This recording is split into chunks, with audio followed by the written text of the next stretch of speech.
요한계시록 강의 27번째 시간입니다. 참되시고 의로우신 심판이라는 제목으로 말씀을 전하도록 하겠습니다. 자, 오늘 본문 말씀은 하나님의 진노의 7대접 심판이 시행되는 장면을 묘사한 말씀입니다. 우리가 요한계시록 기억할 때 7인 심판으로 시작해서 나팔 심판, 그리고 마지막 이제 대접 심판으로 간다고 제가 말씀을 드렸죠.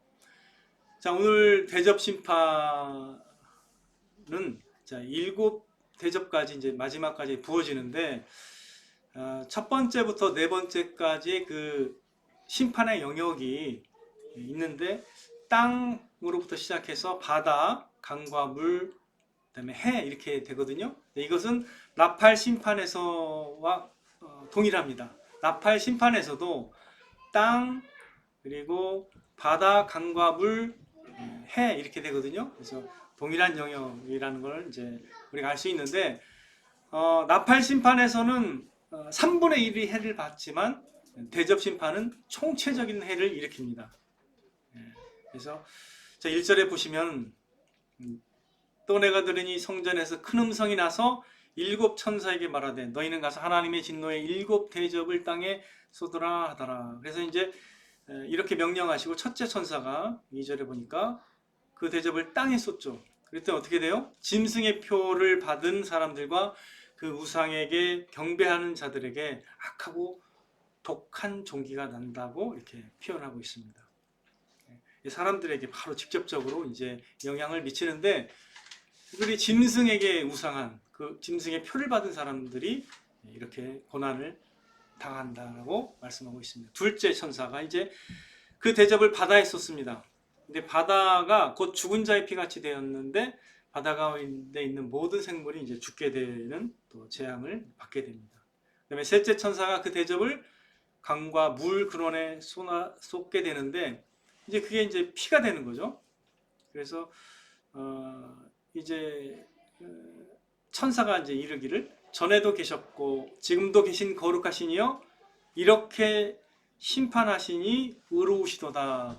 이렇게 이제 인간들이 먹는 물, 강과 그 물의 근원을 이렇게 피로 바꾸시면서 오히려 하나님의 그 이렇게 하는 심판이 의로우시다라고 이렇게 이제 외치게 되는 장면을 이제 보게 된 거죠.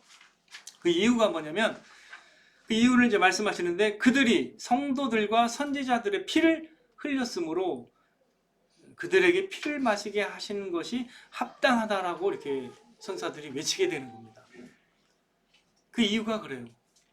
하나님의 백성들을 핍박하고 박해하고 그들을 죽였기 때문에 그들이 이제 피를 마시는 것이 합당하다라고 말씀하시면서 이제 강과 물의 근원들을 다 피로 바꾸게 하시는 것이죠. 이것을 생각만 해도 이건 끔찍한 거죠. 사실은 이런 만약에 재앙이 실제로 발생한다면 그건 뭐 끔찍한 겁니다. 바다도 피로 변해, 우리가 먹는 강과 물 모든 것들이 피로 변한다면 이건 엄청난 재앙이죠. 그래서 이제 제단의 7절을 보시면 제단에서도 말하기를 이렇게 제단에서 하나님의 제단에서 이런 이제 소리가 들리는데 어떤 소리가 들리냐? 주 하나님 곧 전능하신 이시여 심판하시는 것이 참되시고 의로우시도다. 반복이 되죠. 계속 하나님의 그 심판이 참되고 공평할 뿐만 아니라 의롭다라고 이렇게 얘기하는 거예요. 우리가 이사야 49장 26절을 잠깐 한번 찾아보도록 하겠습니다. 이사야 49장 26절 보시면은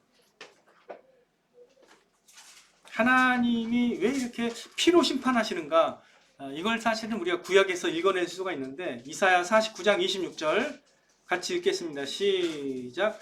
내가 너를 억압하는 자들에게 자기의 살을 먹게 하며 새 술에 취함같이 자기의 피에 취하게 하리니 모든 육체가 나 여호와는 내 구원자요 내 구속자요 야곱의 전능자인 줄 알리라. 사실 우리가 그 출애굽할 때도 나일강이 피로 변했었죠, 그죠? 그 재앙이 있었죠. 예.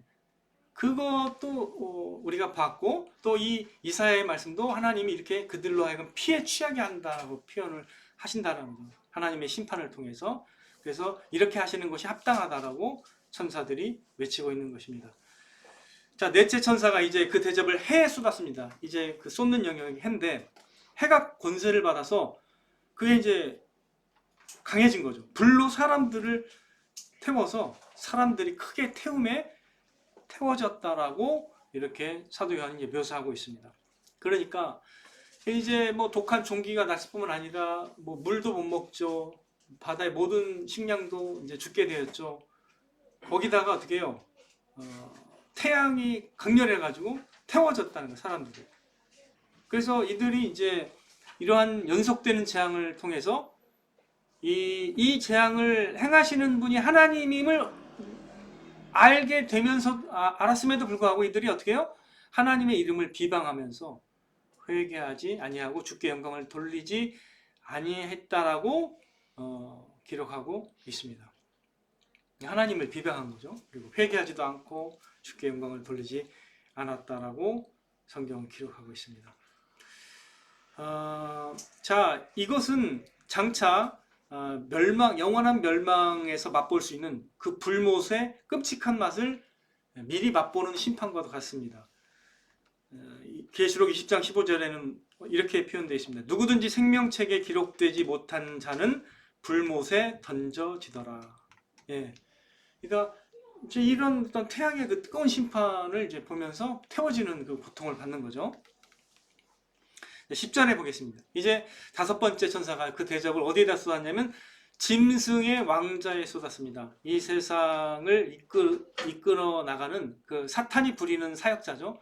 그 짐승의 왕자에 쏟았는데 그 나라가 곧 어두워지면서 사람들이 아파서 자기 혀를 깨물고 아픈 것과 종기로 말미암아 하늘의 하나님을 비방하고 그들의 행위를 회개하지 아니하더라. 그렇게 이제 표현하고 있습니다. 그 짐승의 나라가 어두워진 거예요. 어두워지고 여전히 그 고통을 느끼고 있다는 거예요. 처음에 종기가 났다 했죠. 그걸 그대로 갖고 있고 그 다음에 그 아파서 막 힘들어하면서 어두워지니까 보이질 않으니까 더 이제 굉장히 그 고통을 심하게 받는 거죠. 먹을 것도 없고 힘들게 이제 이 다섯 번째 재앙이 이렇습니다. 출애굽에서 아홉 번째 재앙이 어둠의 재앙이었습니다. 네, 어둠. 그 나라가 이집트 나라가 전체가 어두워진 거예요. 3일 동안 흑암. 그게 이제 묘사하는 게 이제 예고죠, 예고. 마지막 때도 마찬가지입니다. 이제 어두워지는 거죠. 이 대접 심판은 사탄의 나라는 어둠에 처하게 되고 고통을 받게 될 것이라는 것을 예고하는 심판이기도 하는 것입니다. 자, 12절을 보겠습니다. 이제 여섯 번째 이제 천사가 어떻게 하는지. 자, 그 대접을 큰 강 유브라데에 쏟았습니다. 특정 어떤 지역을 강을 이제 예로 들었는데 큰 강 유브라데에 쏟았는데 이제 뭐 피로 변한 것은 그 이전이고 이제 그냥 강물이 말라버립니다. 강물이 말라서 동방에서 오는 왕들의 길이 예비되었다라고 표현하고 있는데 이것은 뭐냐면 이제 전쟁을 묘사하는 거예요.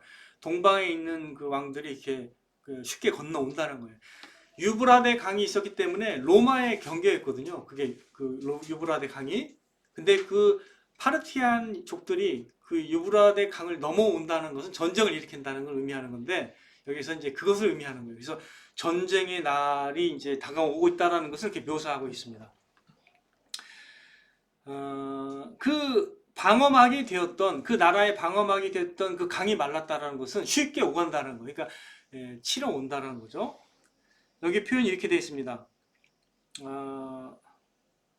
이제 10 몇 절이죠? 거기 13절에 보시면은 또 내가 보매 개구리 같은 새 더러운 영이 용의 입과 짐승의 입과 거짓 선지자의 입에서 나오니 그들은 귀신행이라 이적을 행하여 온 천하 왕들에게 가서 하나님 곧 전능하신 이의 큰 나라에 있을 전쟁을 위하여 그들을 모으더라라고 묘사하고 있는데 잘 생각해 보세요. 이게 뭐냐면 제가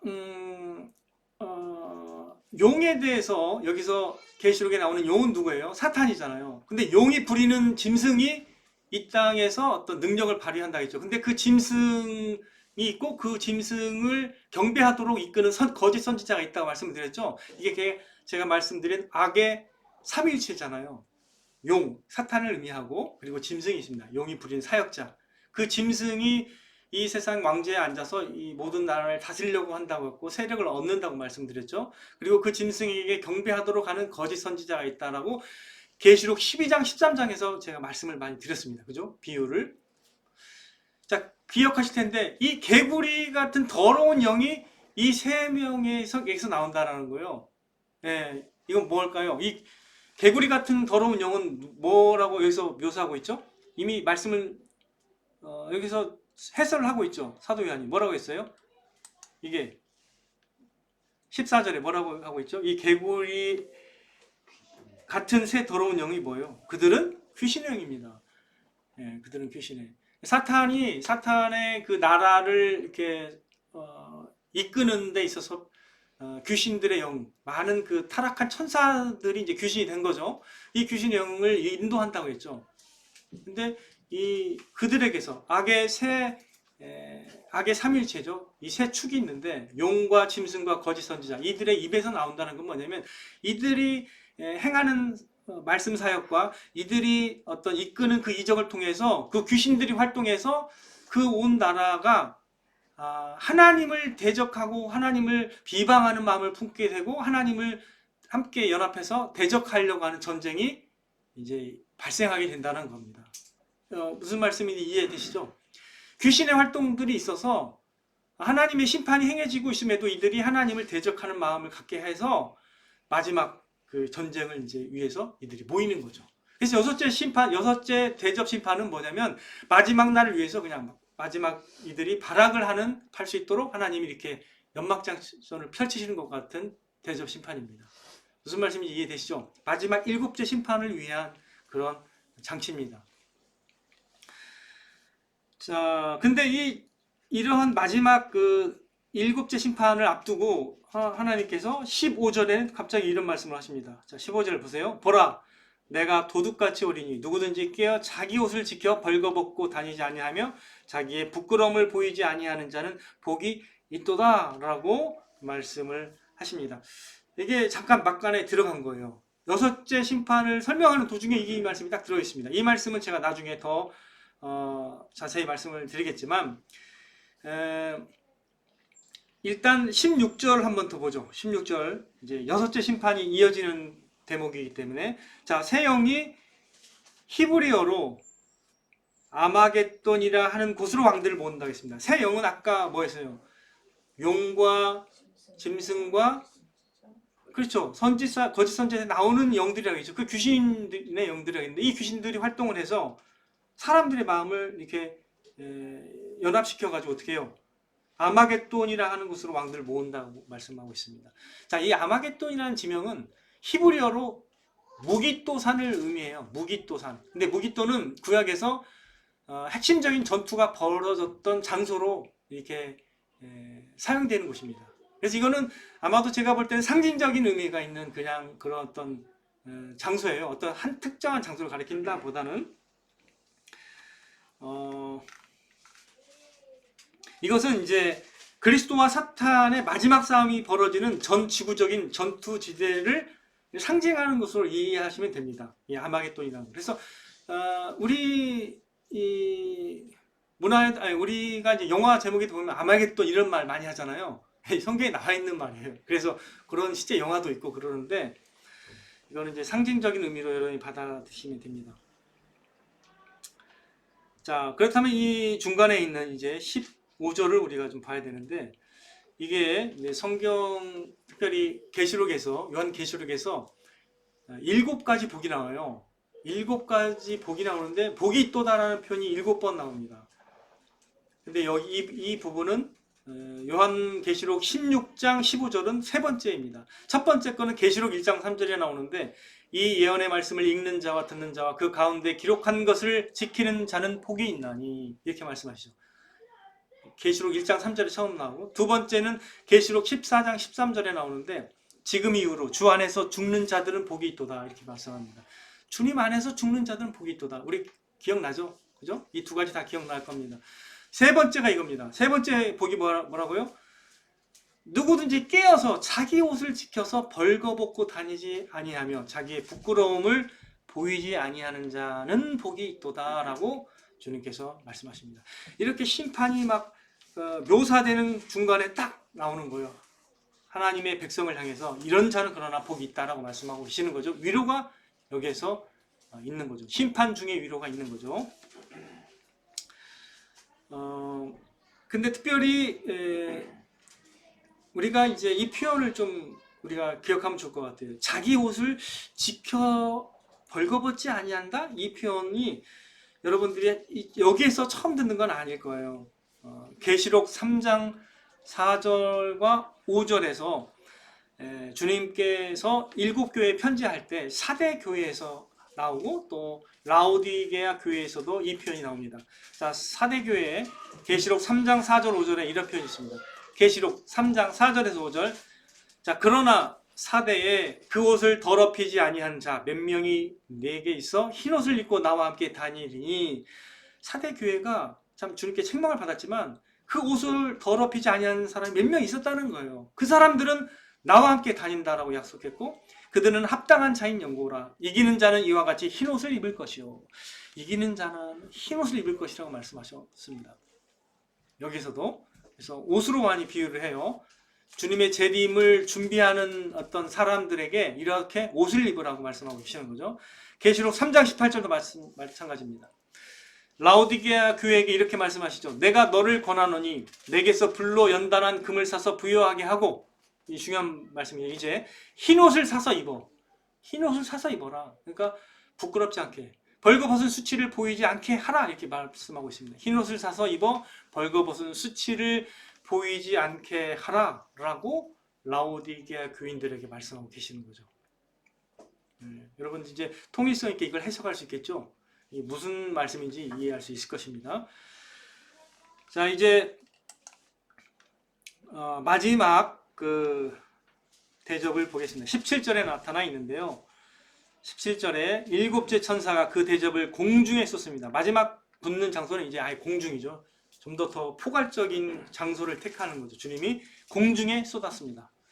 큰 음성이 성전에서 보좌로부터 나서 이르되 되었다 하시니. 자, 이게 무슨 말씀이겠어요? 마지막 7째 심판으로 이제 모든 것이 성취됐다라는 표현을 이렇게 되었다 하시니 이렇게 말씀하십니다.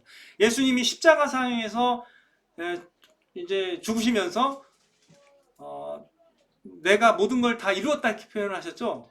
다 이루었다. 그거는 구원의 어떤 하나님의 사역을 이루었다는 표현으로 의미심장한 표현인데, 여기서는 이제 하나님의 심판이 다 이제 끝났다라는 표현입니다. 되었다.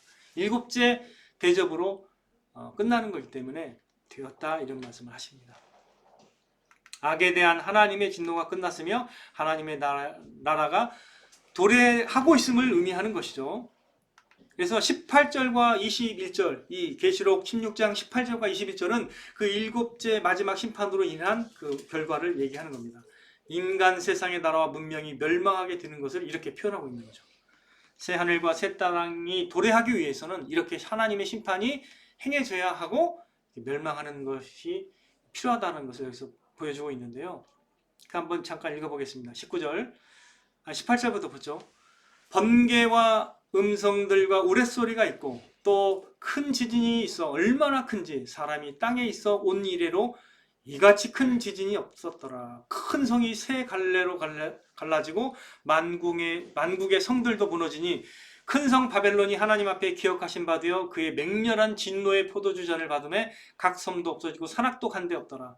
또 무게가 1달란트나 되는 큰 우박이, 1달란트,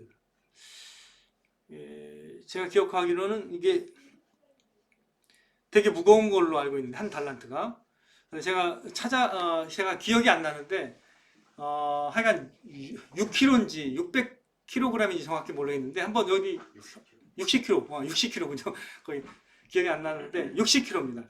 60kg 되는 그 우박이 떨어지는 거예요. 하늘로부터 사람들에게 내리며 사람들이 그 우박의 재앙 때문에 하나님을 비방하니 그 재앙이 심히 크미러라, 이렇게 묘사하고 있습니다.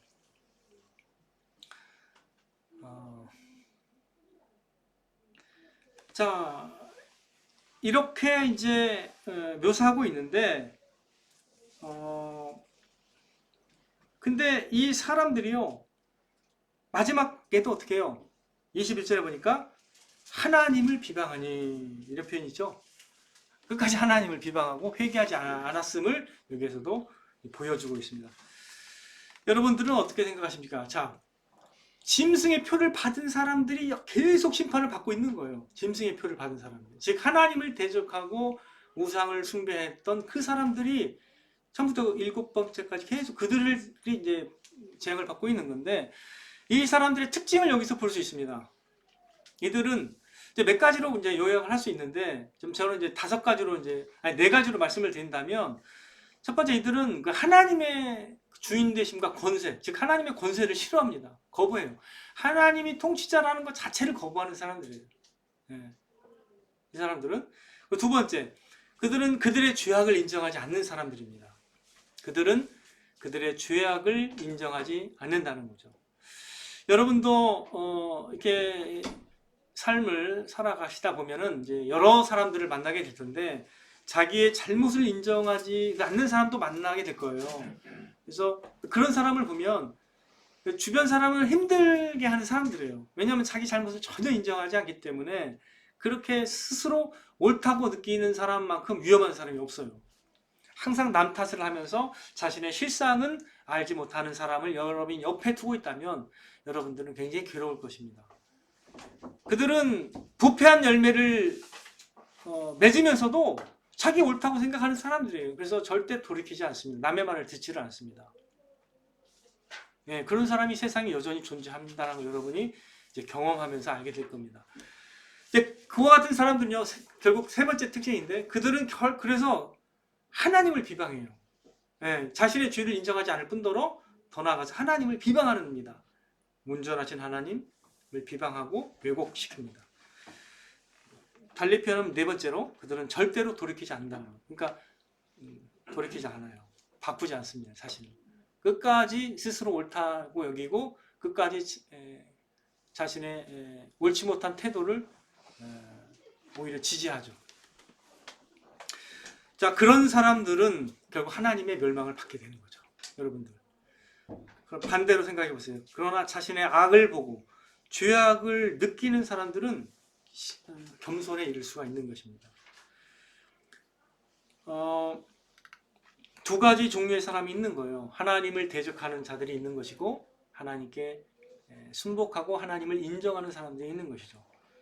하나님이 행하신 일들과 하나님이 행하시는 심판을 보고 하나님이 참으로 지혜롭고 선하시고 옳다라고 말하는 사람이 있고, 반대로 그런 하나님을 비방하는 사람도 있게 될 것이라는 겁니다. 이게 궁극적으로 나타날 반응입니다. 왜? 궁극적으로 하나님이 자신을 드러내실 겁니다. 하나님이 행하시는 일들과 심판을 통해서 하나님이 내가 주권자이고 심판자이고 구원자임을 드러낼 때, 그때 이제 결판이 나게 되죠. 사람들의 그 반응이. 참으로 진리를 구하고 참된 정의를 바라는 사람들은요, 하나님이 이렇게 행하실 때 그것을 옳다라고 말하게 될 겁니다. 하지만 그렇지 하나님을 알기를 거부하고 그 권세를 인정하지 않는 사람들은 비방하게 될 거예요. 그냥 느끼는 대로 말하게 될 것이고, 그들은 깊이 있게 사고하지 않을 것이고, 그들의 욕심에 부합되는 말을 하는 우상을 따르게 될 것이라는 거죠. 그래서 막판에 그 심판의 날에는 극명하게 반응이 나타나게 될 겁니다. 자, 그렇다면 우리가 이러한 하나님이 행하실 그 심판에 대해서 미리 이렇게 우리가 봤습니다. 그럼 우리의 적용이 무엇이 되어야 할까요? 두 가지라고 저는 생각합니다. 이 오늘 본문 말씀을 통해서, 요한계시록 16장을 통해서 우리에게 하나님이 두 가지를 요구하실 것이다 생각이 되는데, 첫 번째는 우리가 하나님의 백성과 또 하나님을 아는 자로서 하나님의 이 마지막 최종적 대접 심판이 철저하게 행해질 때 그걸 보고 하나님 너무하시다 이렇게 생각하면 안 된다는 거예요. 하나님 왜 이렇게 이 사람 착하게 보이는데 왜 죽이냐, 이렇게 인간편에서 만약에 여러분이 서게 된다면 그것은 여러분들은 아직 하나님을 잘 모르고 있는다는 겁니다. 하나님의 이 마지막 대접 심판은 하나님의 참되심과 정의와 하나님의 옳음을 증명하는 방식이 될 거라는 거예요.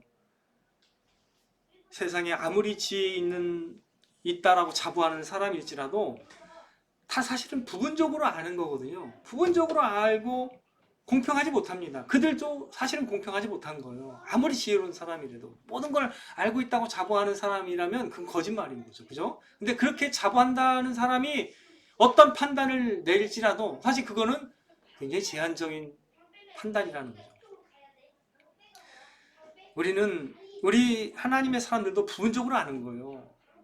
부분적으로 알고 옳은 걸 알고 있지만 여전히 부분적으로 알고 있는 겁니다. 참된 것을 알고 있다라고 주장을 할 수 있어요. 하지만 부분적으로 알고 있는 거예요. 우리는 완전하게 알고 있지는 않았습니다. 물론 통일성 있게 알고 있다라고도 말할 수는 있어요. 그러나 완전하게는 아닙니다. 항상 제한적이에요. 우리는 성경을 가지고 있다 하더라도 하나님의 어떠함을 우리가 다 판단할 수 없는 거예요. 부분적으로 이해하고 인정하는 거지. 예. 부분적으로 하나님을 알고 깨닫는 거고 또 참됨을 깨달아가는 과정에 있는 거지 우리가 모든 것을 아는 게 아닙니다. 그러므로 우리는 어떻게 생각해야 돼? 하나님이 심판을 내리실 때 그걸 받아들여야 돼. 그걸 기쁘게 받아들여야 돼.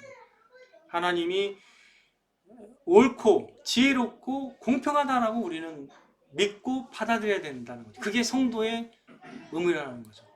하나님이 이걸 원하시는 거죠. 그래서 이런 대목이 계속 있는 거예요. 천사들이 왜 이런 말을 계속 하느냐. 그때 엉뚱한 소리 하지 말라는 거예요. 하나님은 우리가 어떻게 알아왔는지를 우리가 거기에서 증명하는 거예요. 만약에 하나님을 난 이렇게 믿고 있었다라고 말하는데 하나님 심판 행해질 때 왜 그래 하면서 이렇게 하나님께 태클을 거는 것은 하나님을 모른다는 걸 증명하는 것 뿐이라는 거죠. 그때 하나님의 심판을 보고 두려운 가운데 하나님을 찬양할 수 있는 사람이 진정으로 하나님을 아는 사람이라는 겁니다.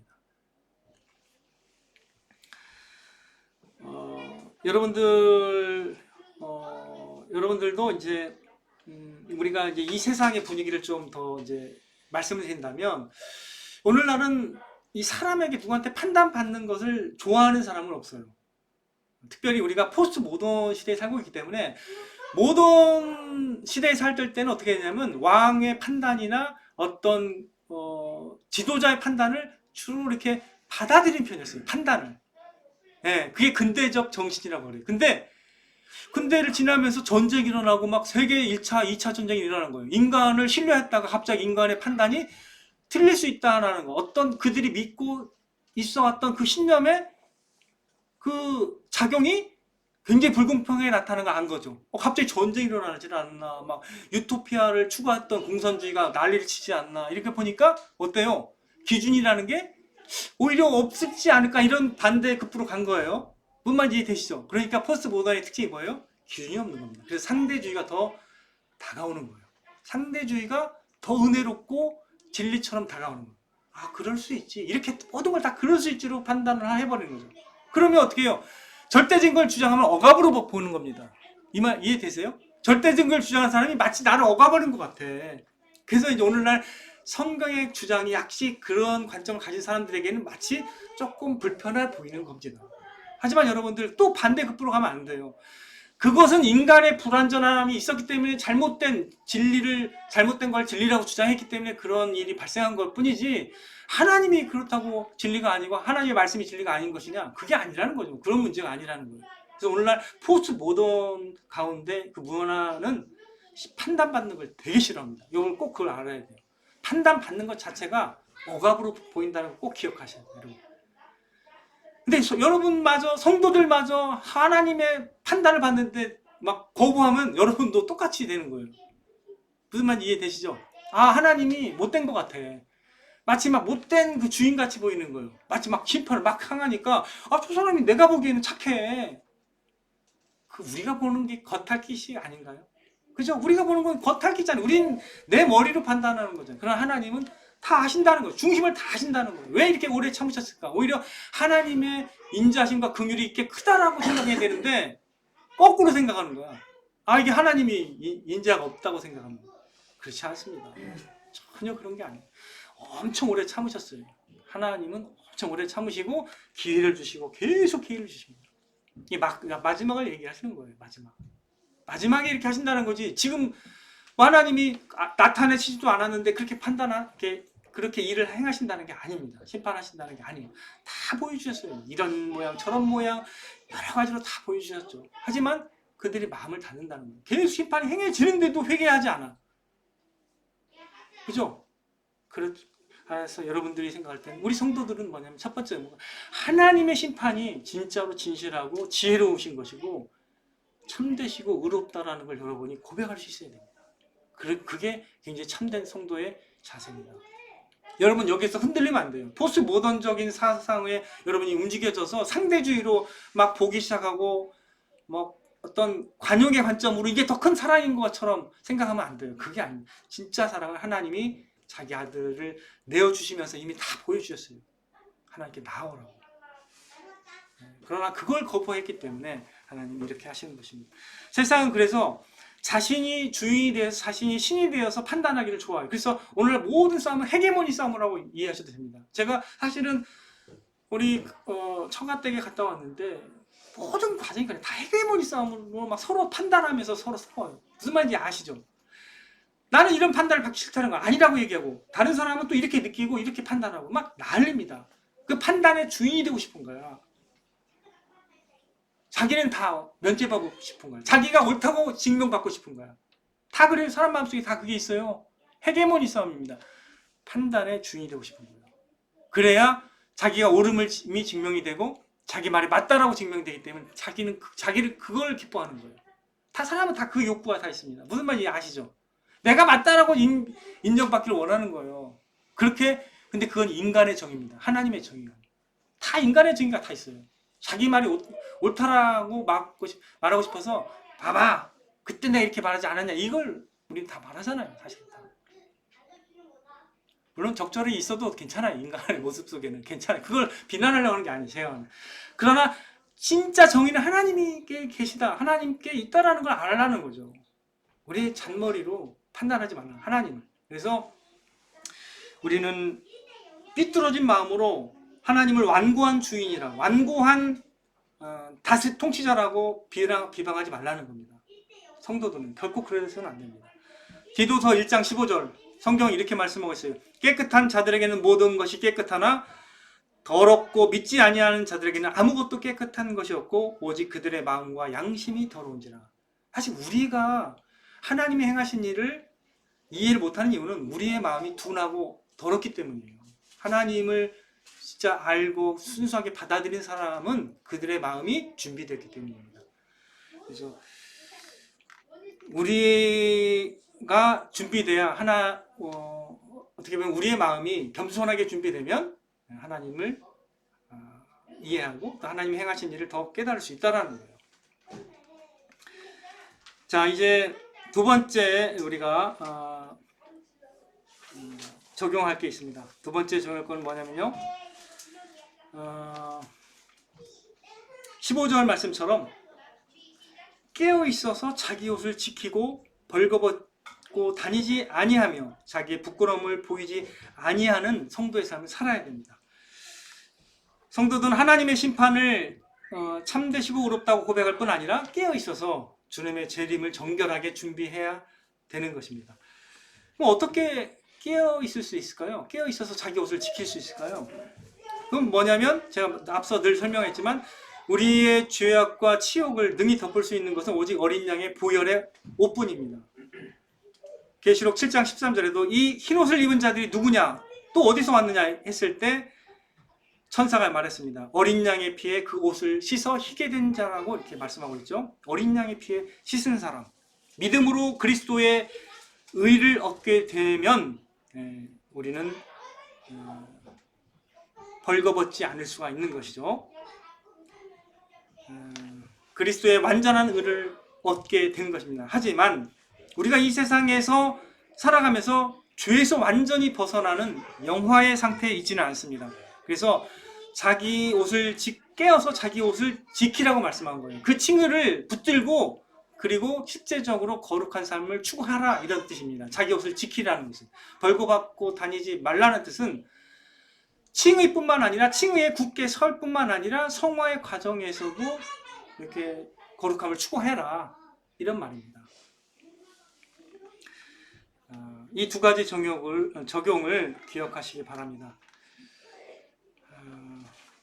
하나님만이 참된 주인이시고 통치자이시고 이 세상의 심판을 최종적인 심판을 가하실 수 있는 분이라는 것을 알고 하나님을 높이고 찬양해야 됩니다. 하나님의 생각이 우리의 생각보다 높고 하나님이 더 지혜로우시다는 걸 알고 하나님께 온전히 찬양을 드리고 하나님을 높여야 하는 것이죠. 두 번째, 이제 우리가 우리의 흰 옷을 입어서 깨끗하게 하면서 준비해야 된다는 거죠. 칭의의 믿음 가운데 거룩한 옷을 입고, 그리고 실제 삶에서도 주님을 맞이할 준비, 거룩함을 추구해 나가는 삶을 살아가기를 주님께서 바라시는 것입니다. 이러한 또 준비로서 주님을 맞이하는 저와 여러분이 되시기를 주님의 이름으로 축원드립니다.